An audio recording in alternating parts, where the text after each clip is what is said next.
Democratic Congresswoman Debbie Wasserman Schultz of Florida, Republican Congressman Steve King of Iowa. I have to tell you, I did a number of radio interviews this morning, and they all said to me, so really, are they going to shut down the government? I said, I have no idea, because in Washington, you can't tell the difference between hardcore bargaining tactics and a real threat. So which is it, Congresswoman Wasserman Schultz, as you look at this, give us the odds there's going to be a government shutdown? Well, I mean, I think I can only really go by what Speaker Boehner said, and that was that he was not going to agree under any circumstances to a short-term extension of this year's budget without insisting on budget cuts. And I mean, Democrats aren't drawing any lines in the sand. Brinksmanship is not the answer to working out compromise. We need to come to the table and work things out together. And so the brinksmanship that Speaker Boehner suggested is really disturbing, and we need to make sure that we can take a step back, sit down at the table. With the current budget resolution runs out on March 4th, and we need to make sure that we work diligently in the next 2 weeks to reach a compromise so that we don't have the devastating consequences that a government shutdown would be to the economy. Congressman King, are there discussions going on somewhere to keep this from happening? Are there serious adult conversations, as we keep talking about, going on somewhere? Because it didn't appear that there was much going on in the little bits that we heard.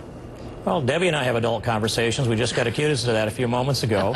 But there are conversations going on.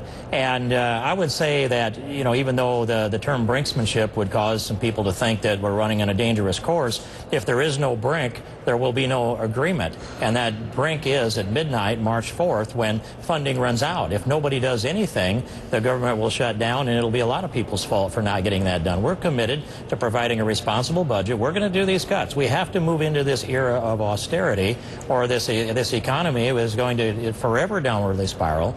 But it's in a broader sense, though, we will be able to provide the appropriations to keep this government functioning in a legitimate fashion. And if there's another issue out there, I hear Harry Reid talking about government shutdown, but I don't hear our people talking about it. We want this government to run, but we want to run it in a responsible fashion. If we're not willing to face that prospect, then the president and Harry Reid will get everything they want. Didn't Speaker Boehner talk about a government shutdown? I mean, you are talking about it. Well, he has consistently spoken, though, about avoiding such a scenario as well. So I think there is an example that Debbie's mentioned, but most of that talk has been keep this government running.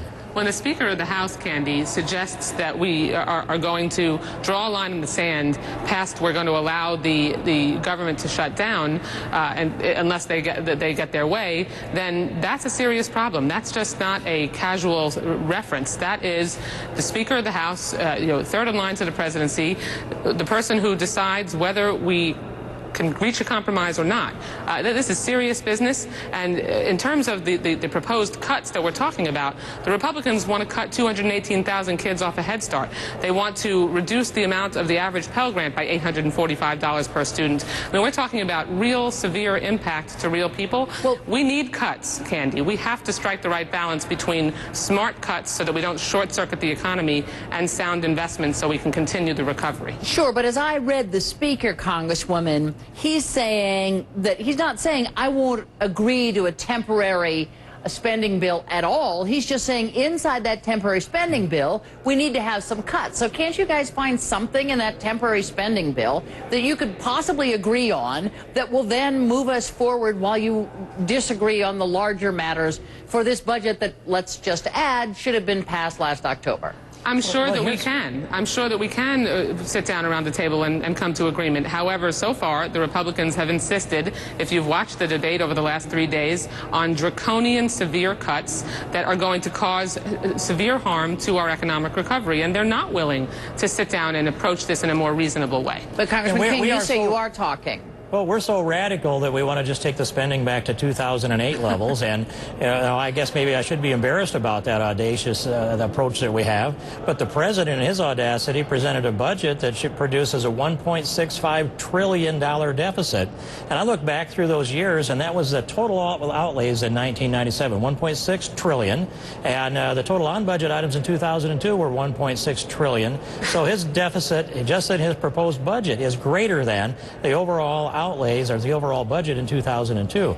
I think there's a long ways to go to get together, but I think we should be able to agree if we can't get this CR done and over to Harry Reid's desk, and if he can't process it by midnight March 4th, maybe we can come back and just go to those 2008 levels for a couple of weeks while he thinks it over. That would be devastating, and no, we should not do that. It's certainly not that simple, and not a no big deal situation. It isn't, but I mean, there's a lot of politics at play here. I don't think it is a understatement to say that there are some Democrats kind of eager to see the Republicans shut down the government because they think it's kind of a loser political bid. But let me kind of That's in the Republicans' court, Candy. Yes, and Republicans Democrats are not rooting for that by any means. Yeah, I understand, but they have been sort of egging on. I just want to ask quick, Congressman King, and then I have a question on a different subject for you, Congresswoman. Congressman King, you all voted to cut off funding for Planned Parenthood as part of some of these votes you're taking. Now, Planned Parenthood has services like HIV testing, prenatal care. You know, there's that term penny wise and pound foolish. Would you worry that by cutting off those services, there are certain people that would have sicker babies, or certain people that wouldn't have HIV testing and then pass it along to something else, and that would just cost us more? Well, I think of it in terms of Planned Parenthood is conducted the majority of the largest abortion provider, not the majority of abortion, but the largest abortion provider in the country. And some of the things that we've seen in the videotape inside the Planned Parenthood offices are just appalling, and they are revolting, and they are repulsive. And the culture inside the Planned Parenthood office, I think, is reflected in those videos, just like the culture of the Acorn offices was reflected in the videos that we saw then. I've long been opposed to providing taxpayer dollars to organizations that do abortions or provide pro-abortion counseling, and I think that's a good plan. I'm sorry to interrupt you on this, but I need to get to you, Congresswoman, because could you give us an update on the condition of Gabby Giffords? I know you're very close with her. Tell us how she's doing. She's doing really well. In the last week or 10 days, Candy, she's actually progressed and been able to speak more words and interact more with her parents and Mark, her husband, and her nurses. And it's just really heartening. I'm going to get a chance to go see her in a couple weeks again, and I'm really excited about seeing all the progress that she's making. That is terrific news on a bipartisan basis. I think we can agree on that. Thank you. Thank you both so much. Congresswoman Debbie Wasserman Schultz, Congressman Steve King, we really appreciate your time. Thank you. Thanks, Candy. Libya, Bahrain, and Yemen. It seems every day a new tinderbox is set to ignite in the Middle East and North Africa. We have the latest details here in the Situation Room.